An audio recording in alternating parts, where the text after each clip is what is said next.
Hey, uh, welcome to this week's episode of Menu Combat. This is the RPG podcast for those who love customizing their parties. And there are three sections of the show. What am I grinding on? What am I reflecting on? And what's the bard's tale? And let's talk about what I've been grinding on. This week is a very special week. I've been playing Mass Effect 1. And you might be wondering, hey, this is typically a RPG podcast that centers on Japanese role-playing games. And there's a whole lot that we'll go into about unpacking what that means. But I don't want to do the Yoshi P analysis today. That's not the focus today. But I want to highlight something because this is more so for my edification. My Western RPG knowledge is nearly nil. And I'm going to kind of provide some context for that so you can see where I'm coming from and really we can get into why me choosing to play Mass Effect is a big deal.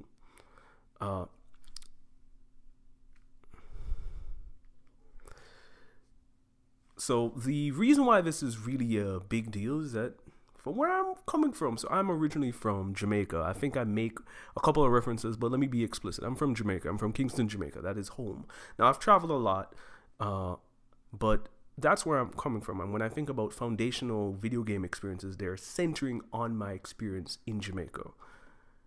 So coming from Jamaica, when I say I play RPGs, that usually means I've played Final Fantasy or Kingdom Hearts. That's the center, that's the framework of if you meet somebody there, if they play RPGs, that's what they're referring to.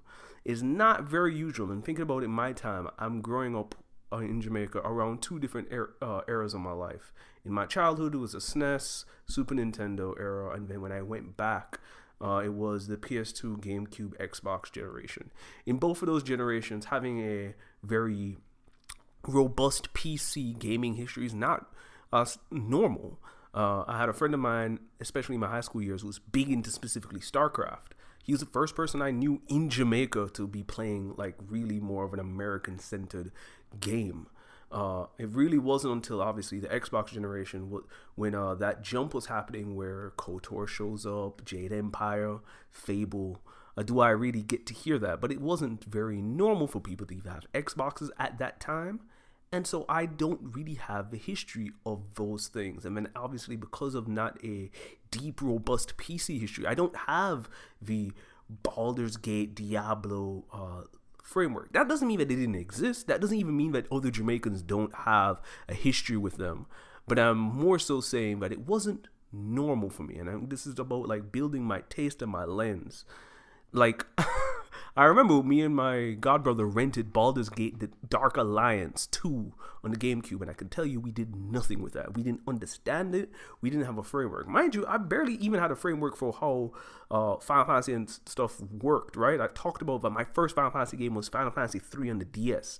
But at least I knew people who knew how those worked, right? Like I watched people dodge 100 lightning bolts in Final Fantasy X. I had a friend of mine who played all of Kingdom Hearts in front of me. So I knew what those were.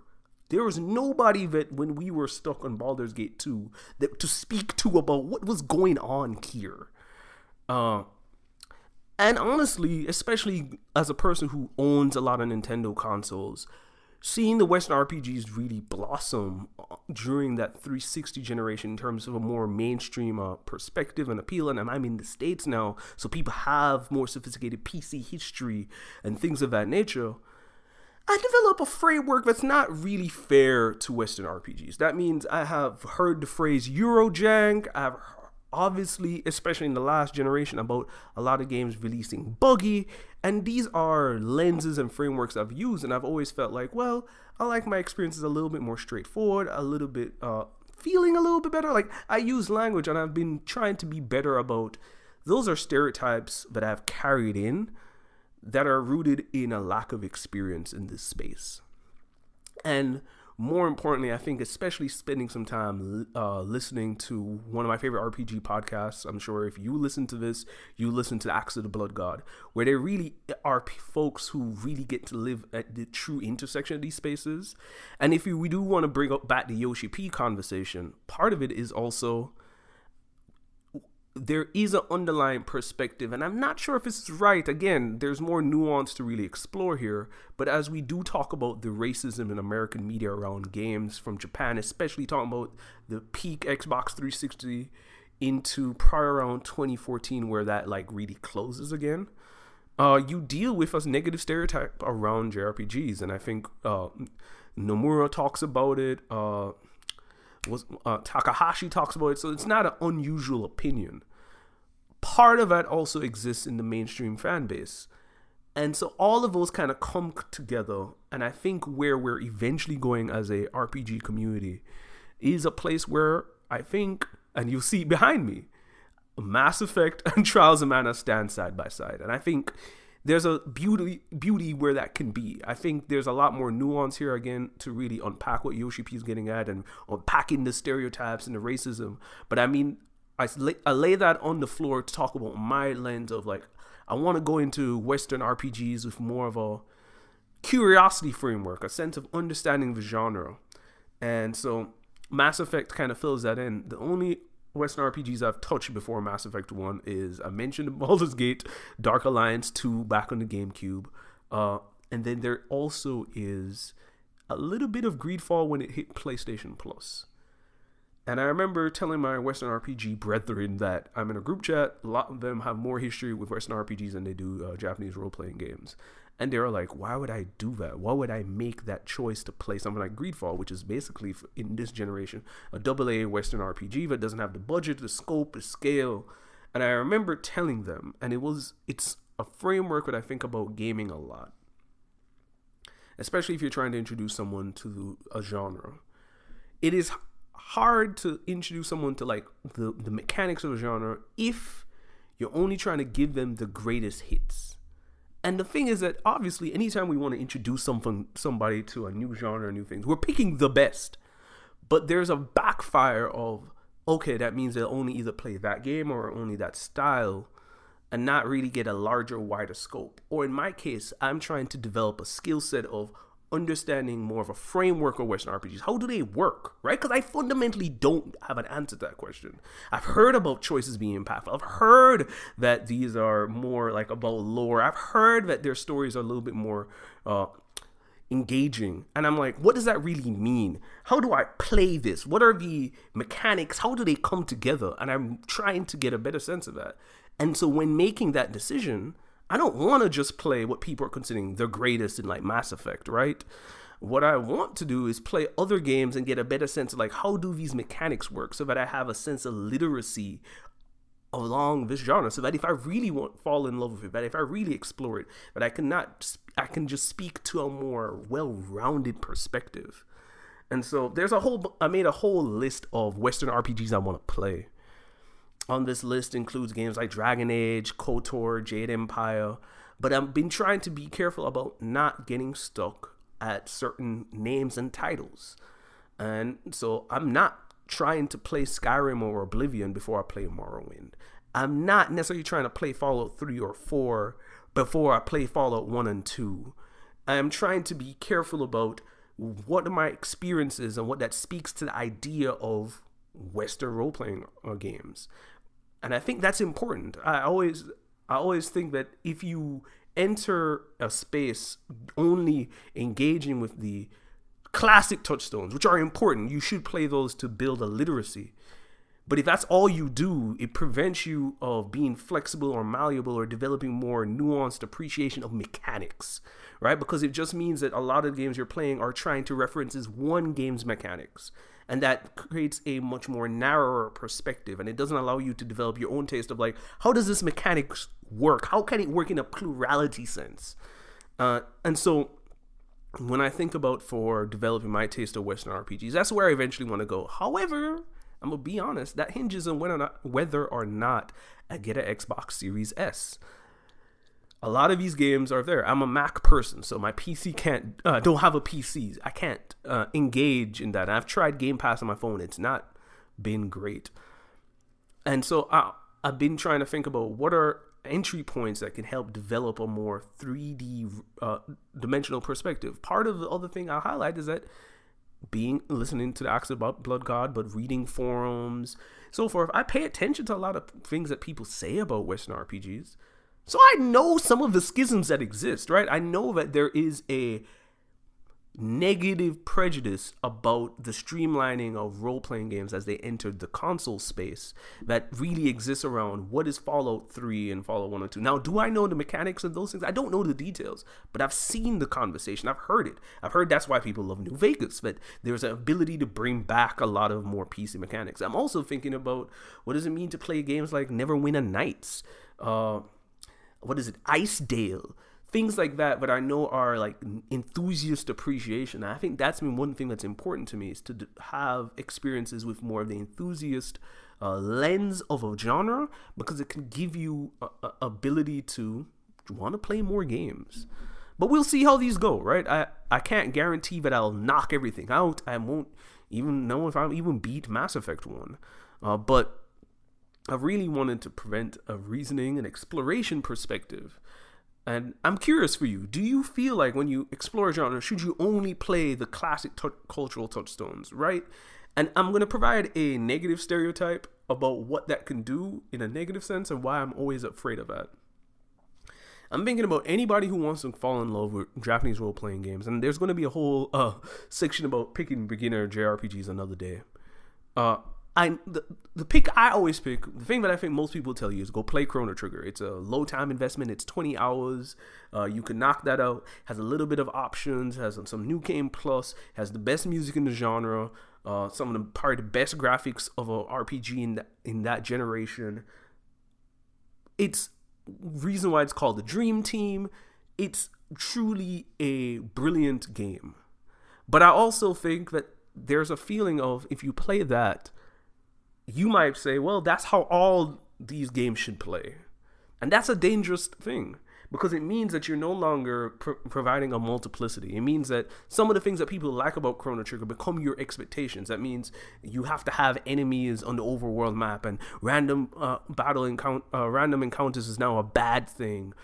Or things that don't provide more new game pluses or traditional choices are no longer important, are more important mechanics.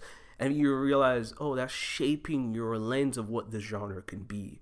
And so I would definitely still recommend Chrono Trigger, especially I'm thinking about people who I recommend games to. But I'm also careful of like, no, what else could I recommend them that's a low investment, right? It's easy to understand and could provide a nice framework that is still portable. That last piece is so important. And I'm curious for you, when you make game recommendations for people who want to explore a genre, what do you think about portable mechanical ideas that don't provide blinders on what this genre can do, but allow you to be like, okay, I can take this lens, I can take this understanding and bring it all the way through to other genres, right? I will spoil my list, but I'm not going to go any further. I'm going to just talk about my Mass Effect experience.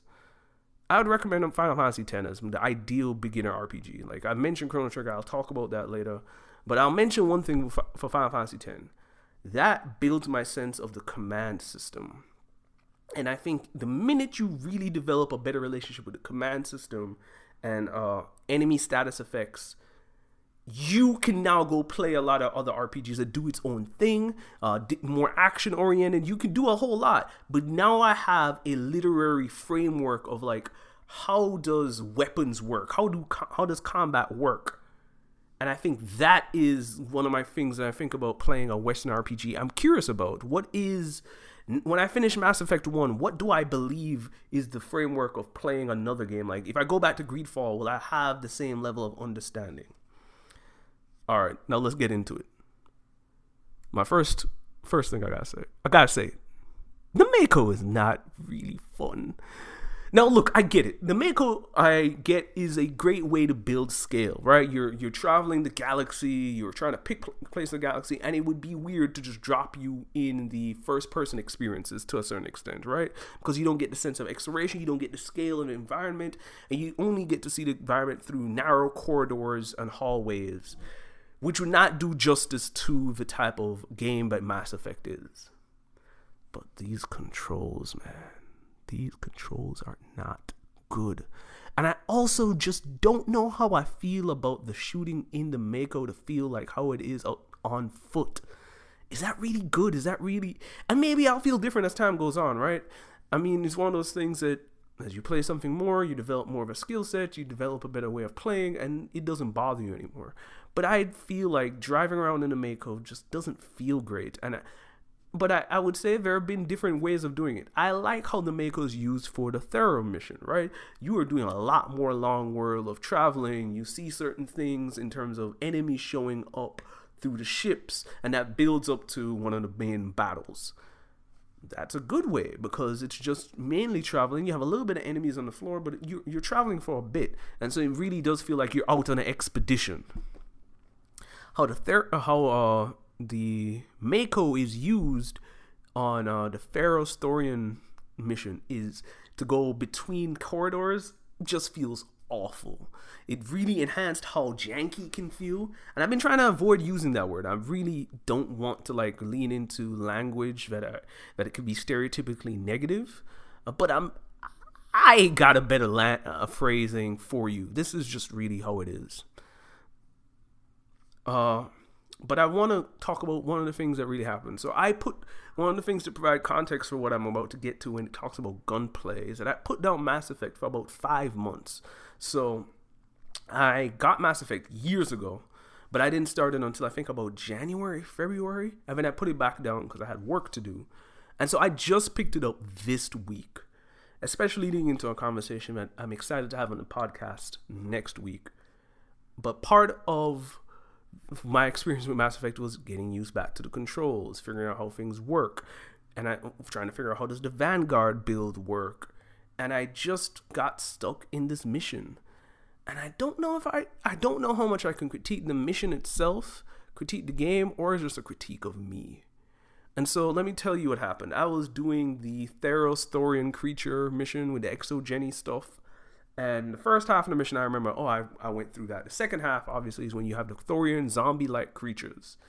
And I just don't think that is suited mechanically for what the Vanguard is. The Vanguard develops pistols and shotguns. Mind you, I know that the other thing I should highlight, this was the first of the 3 missions I chose. And so maybe that affects this. Maybe there are easier missions, whatever. Either way, I picked this.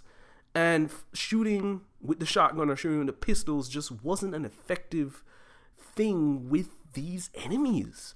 And it was frustrating. And it wasn't frustrating until you really hit the clone Asari. And it was just, bro, what are we even really doing here?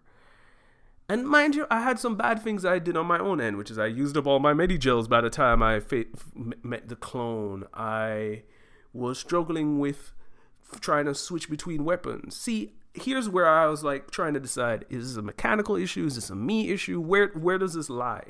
Because one of the things that I've come to understanding Western RPGs is supposed to be a game about choice. And then how do you play within the choices that you made? And in this case, I chose the Vanguard. I had to go watch a video to remind me, like, what does the Vanguard do? And I remembered, oh, right, that is the pistols, that is the shotgun. And so, but running into these Thorian zombie creatures, just not a viable thing. My pistol isn't strong enough. My shotgun isn't strong enough. And the way that they run, they swarm you, it's just too much. And so I remember I spoke to my friend who just beat it this year, and he was like, oh yeah, I was just using the sniper. And I didn't really want to use the sniper because I'm like, that's not the spirit of the Vanguard. But that's what I ended up having to do to beat the level. I ended up would go back and forth between scoping, non-scoping, switching between the sniper, the shotgun, and the pistol on a moment-by-moment basis. I'm strolling all the way back behind walls to like lure out enemies, and it's fine, and I got used to it, and I don't want to even sit down and say that I don't think this was good. I think this really got me to understand that I'm going to have to use all my weapons. It isn't just using the 2 weapons I'm good at. It's just that it is going to be situational. It's also one of those things, realizing that I had to really get more intimately familiar with my, the bionics is what we call it, the powers that you have. And so I developed certain strategies that were effective for me. So that means anytime I was moving in that level, I'm like, all right, There's a cooldown now. My party's back alive. Run a barrier. Going with my sniper. See what's happening. Okay, I see what's happening. Switch from a barrier. Switch over to my pistol. Go into marksman. And then going in from marksman, switch over to throw somebody back, then switch over to adrenaline burst to reload my barrier.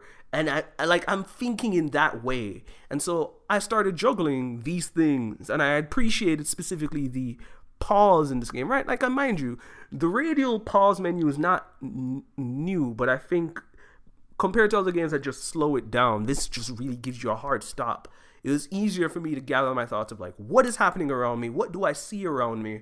How do I push this throw in this direction? What is it going to do? And I felt great when I beat it. I felt great when I finished the rest of that mission because it meant that I understood both my powers and my guns better. And when I went to the third mission, that's the second mission I did, I applied all of that. It was breezy. Like that final battle with is it the Gex, the Rex, whatever, the Reth, who had been chasing Dr. Sony, was an easy ass battle because one of the other things that I developed, right, was that realizing, okay, I should use sniper rifles with certain enemies that are more defensive or I'm more scared of.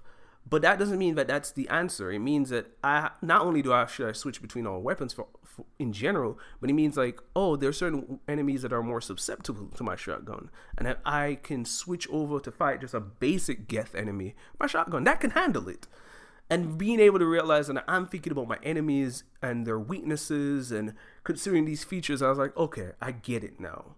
This is what it's like to like really commit to a class and really think about the strengths, because I kept on reflecting that part of the Vanguard is to throw myself into combat. So what it is that I need to clear out enemies that I'm scared of so that I can be more aggressive with weaker enemies and get rid of them quickly. And I was like, okay, it's coming together. And I think in general, I don't have a framework for shooting, right? Like I don't really play a lot of shooting games in general. And so I think that affected my ability to appreciate this. One of the other things that was interesting is thinking about how each of these missions ended. They ended you going back into Normandy, and you have a lot to talk about. I made this comparison. I think about it so much. The Normandy is a traveling campfire, or it's a traveling tales skit, or it's like the voice moments with the Star Ocean characters. And that's a great idea, right? I think so much about what makes the Normandy mission, going back on Normandy, different than when you have a bunch of talking in a JRPG after you do a mission. I've been really thinking about the answer to that.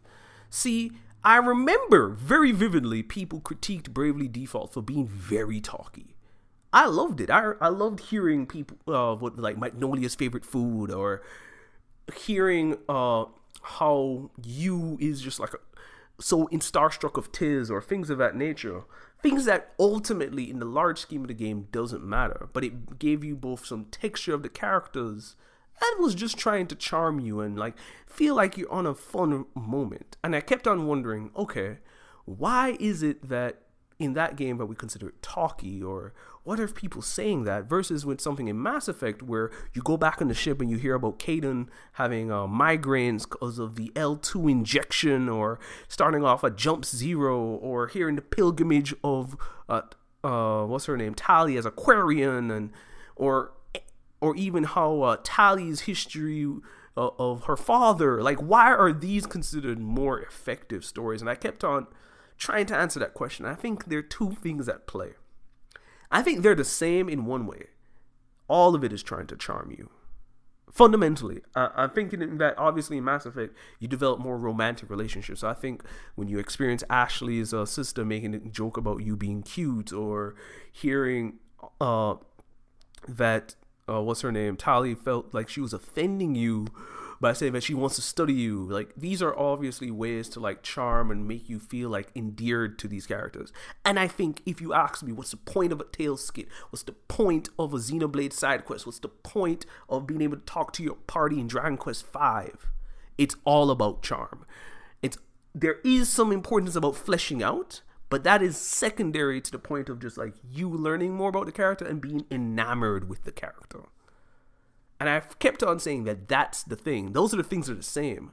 But I realized listening to the pilgrimage some more, listening to the history of Tali talking about the creation of the geth and how angry she got when you made the implication that it's her people's fault that the geth exist. I'm like, that's not just endearing, and that's not just something to throw out. Like, that's supposed to build your connection to the world. And I don't want to say JRPGs don't do that, but I don't think they are lore dumps in this way. These are what this game is trying to sell you on, is that these are creatures of a people, and that these people have histories, and they're trying to sell you on the intricacies of these histories. Whether or not that fills the main plot, whether or not that makes you like the character more, it's more about understanding the species or the communities. And I could be wrong, right? Like, other Western RPGs may not do this, but I think about the role of race and country. Even my little bit of Greedfall, it is so much about the tensions that exist here, where those things show up in JRPGs, but that's not what you're doing these talks to do. And I think that's a fundamental difference. Like, when you do these conversations in a JRPG, they don't feel a codex, right? That's the other thing here. I have to go through the codex eventually, because do I remember exactly what the Eden Prime and Sarin is? I'm going to not lie to you and say that I remember all those intricate details. I don't. But I say that to say, this game wants you to commit to your brain the ideas of these creatures and lore plays so much more of a role here. And you can get that in these other games in the JRPG space, right? I don't want to say that they're not present. Like, if you ask me, my favorite lore or JRPG side quest involves the desert people in Bravely Second, where you had the choice between giving them water and people were being oppressed because their researchers were being irresponsible. That was fleshing out the world. But that's not, I don't think people would talk about that from Bravely Second, because everything else is so talky. Where I think that people will remember the Geth being similar to the Phalanx from X-Men, right? Where these are kind of a collective conscious people, but not really. I just want to highlight that was the first thing that came to my mind, that I wonder how much did Hickman play something like Mass Effect, as he's thinking about collective consciousness with the Phalanx as an extended people, and how that connects to the Geth, where they're like where they don't have a collective consciousness, but in a collective people, they're mentally offloading something, right? We don't know what that is yet, or at least I don't know what that is. Y'all listening to this who know all these details, remember the Reapers and the Protheans, you got this. So these are just some of my first experiences with Mass Effect 1. As you can tell, I'm trying to be invested, and I am enjoying my time. This has been a really thoughtful experience. And so part of the Mass Effect, going on the ships, talking to people, got me thinking about, how do these role-playing games do these information dumps? Because it's not, as I said, JRPGs got a lot of lore. Like, Western RPGs got a lot of lore. How are some of the ways that they get you invested in their world? How do they communicate this? And I came up with like about four different ways. One, which is, and it's one of my favorite stereotypes, knowledge-hungry characters. That means in Tales of Vesperia, you have someone like Estellise who knows all these facts. And then you even have, what's her name, Raven, as a kind of counterpoint of someone who knows all these facts because she experienced it as well. You have Kraden from Golden Sun, which builds up Lemuria. I'm going to talk about that all the time. Even in Mass Effect, that's what T'Soni kind of is. She's a scientist. She can tell you about the history of her people, and she knows a little bit more than other people because she's a bookish person. It's one of the easiest ways to get it done, and I respect it. It's one of my favorite things. Another one, which is village NPCs, right? That's why you walk around something in Pokemon to figure out stuff about the place, or even I talked about in Fire Emblem, battle before you do some of the Black Fang, learning about the Black Fangs by visiting the villages and people giving you items when they don't want to give it to you, but you can start sensing that things were changing in the Black Fangs through interaction with NPCs. Or even thinking about in Dragon Quest, where you learn about the place through speaking to NPCs, learning hints about the world, or just like things have gone awry. Like that, I think, is one of the most basic ones. The other example are codexes, right? Like you speak to somebody, it gets loaded in a like a bibliography. This is where you get stuff like the monster decks, or even like my favorite one, the journal for Bravely Default. Look, I'm always taught Bravely Default when I can, but I think Dee's journal does a lot to tell you about certain characters, and I think if it's shorter, I can appreciate that. I do think that Mass Effect has so much going on that it's like, y'all really expect me to read all of these? And it's not, honestly, Mass Effect is obviously not the only one that does this in terms of like for RPG, for not even just RPGs, like Control does this. What's the other one? Tomb Raider does this. So a lot of games do the collect this item tells you all these things. And I think that can work. But if you give a player so much, it becomes really one of those more challenging things, because I'm not reading it all. If it's a few, those are kind of potent, or if they're really brisk, it can be great.